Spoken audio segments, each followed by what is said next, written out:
Welcome to Kenpo University. My name's Al Babinick, and I'm your instructor. False travel. I was working with Mr. Planis this last weekend and got a really good definition for it. So the definition for false travel is motion you see or feel that really doesn't help or add to the effectiveness of a strike.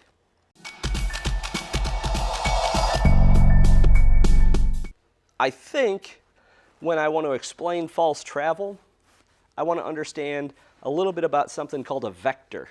All right, now vector is a physics thing.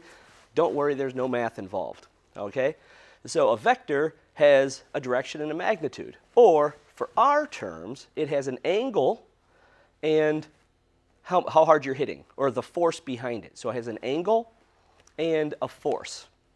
All right, so we could have a little vector over here that's real small.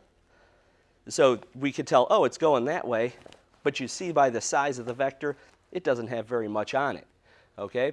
Or I could have a vector over here that's real big, and we can see the direction that it's going that way, and by the size, we can say, oh, that's got a lot to it, right? So a vector has a direction or an angle that we hit on, and it has a magnitude, or the force of how hard we're hitting.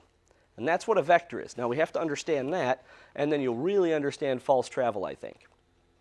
So false travel, the definition is motion you see or feel that really doesn't help or add to the effectiveness of a strike. And what we're kind of getting at there is I can move my arm a lot.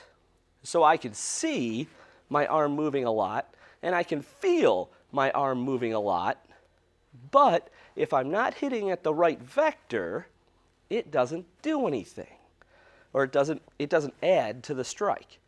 All right. So one of the strikes that gets messed up a lot is in thundering hammers. Okay. So thundering hammers, I'm going to do a little bit facing this way. No, I'm going to do it facing you. Guys, it's a right step through punch coming at me, so I step up with my inward block. I shuffle forward with my forearm strike. I get my check in there so I don't do that separate, never check as a separate motion, as this hand is hitting down. Do you see how that had a nice vector to it? My hand's coming from all the way up there. I'm dropping my weight, and I'm hitting down to that left kidney, and it's hitting down, and it had a lot of travel on it, and it's hitting really well.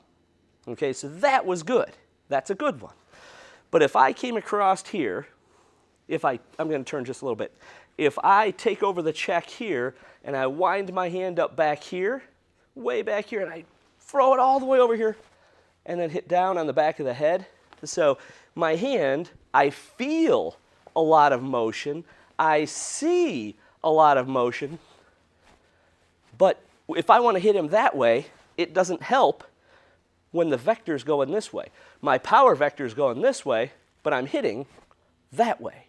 So that's false travel. My first one was fine.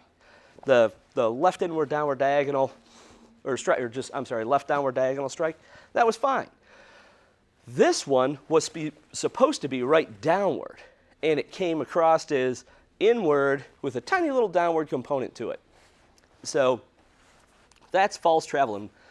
And false travel, it just means you have a false sense of security that what you did is going to hurt the guy or do something, all right?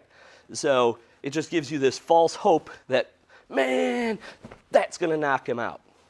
No, that's going to knock him out. You see what I mean? So from this hammer, as I take over my check, as this hand comes up and I drop my weight on him, the hand's coming up and around, boom, that's going to knock him out, not that. So you have to be hitting on the right vector. So this was downward, and I was adding my weight to it. That was great. I recheck. This comes up and over. This hits downward. So I see and I feel a lot of motion, but it doesn't do anything. All the power's going this way, and I just go dink at the end. That's that tiny little vector at the end. All right, so hopefully this explains a little bit as far as false travel. Thank you for watching this video production from Kenpo University.